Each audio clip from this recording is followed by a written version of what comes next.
Hey guys, it's Amanda. Welcome back to our channel.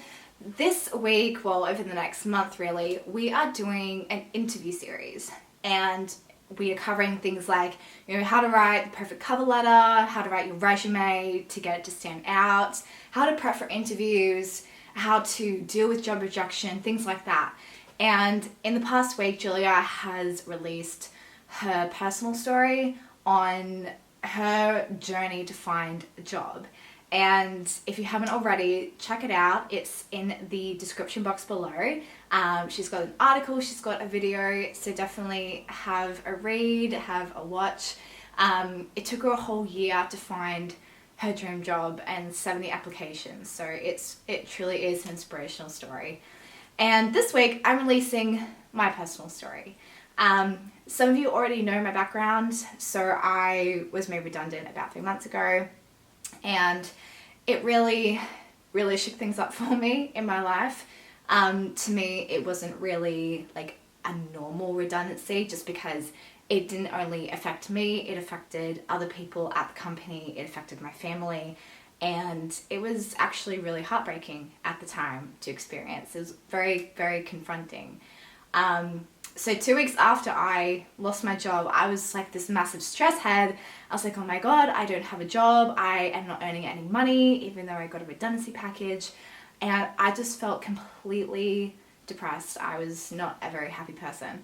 And that I thought I would never in my life think I was going to be made redundant.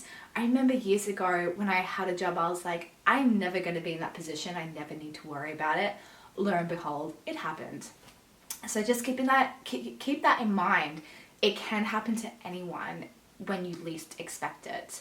And it definitely gives a shock to the system. It gives a shock to your whole life. And it actually pushed me to really reevaluate what it is that I truly want, what my goals are, and how I see myself, and how I value myself as well. I think along this whole job searching journey, you really have to be in touch with who you are, and you have to have self-love. You have to know your self-worth when you're looking for a job, because if you don't, you'll end up working for someone who you're not passionate about, or you hate it, and it's not worth it in the end. So when I was job hunting, I applied for every job that I could see, any job that I thought that I was really qualified for. And I was actually offered a job in Brisbane. I live on the Gold Coast, so it would have been quite a commute. And it was with Ernst & Young. It was an executive assistant role, not really something I wanted, but I was like, oh, I can do that, that's easy. And it would have set me up probably for the rest of my life with a very stable career. And that is what I was looking for. I was looking to stay somewhere that I could finally just settle and build a career. And I turned it down because A, the commute is shit, and B, something didn't feel right. Something was telling me you shouldn't take this job. And that was about 3 months ago. So I've been out of a job since then.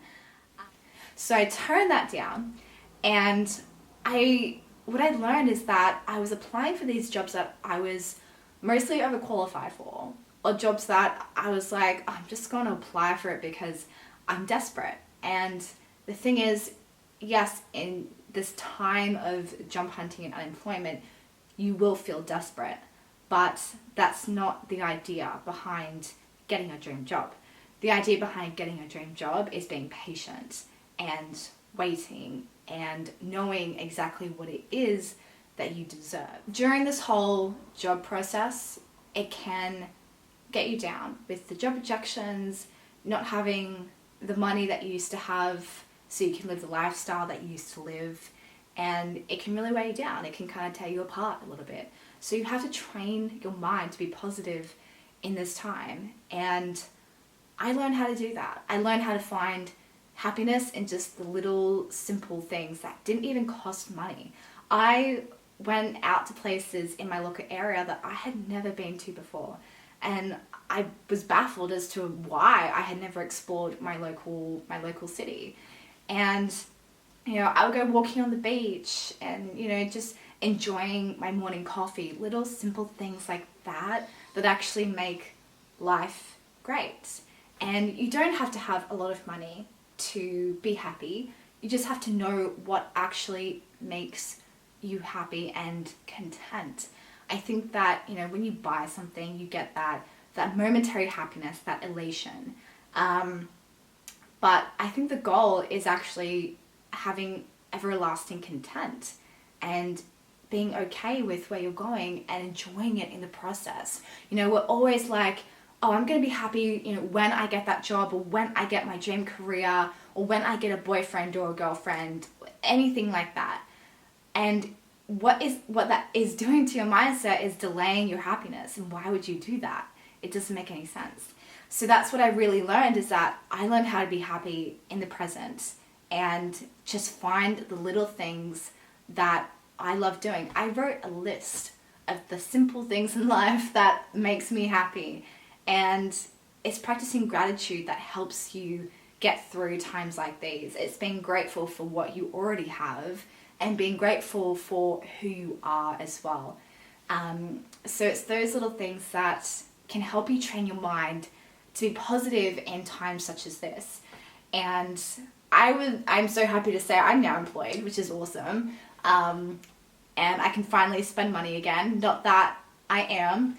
I have my goal to finally pay off my student loan debt, and I made my first repayment last night. It felt so good. $5,000 straight to my fee help loan. So I hope you guys really evaluate what it is that makes you happy and take the time to do it, because I had shitloads of time on my hands. I think that I had time to think. I had time to think about where I saw my life going. And I think that actually helps, is that you need to set time aside for yourself and not rush the process. So if you want to read the full article, the link is in the description box below. And we will see you next week. Bye guys. Mwah.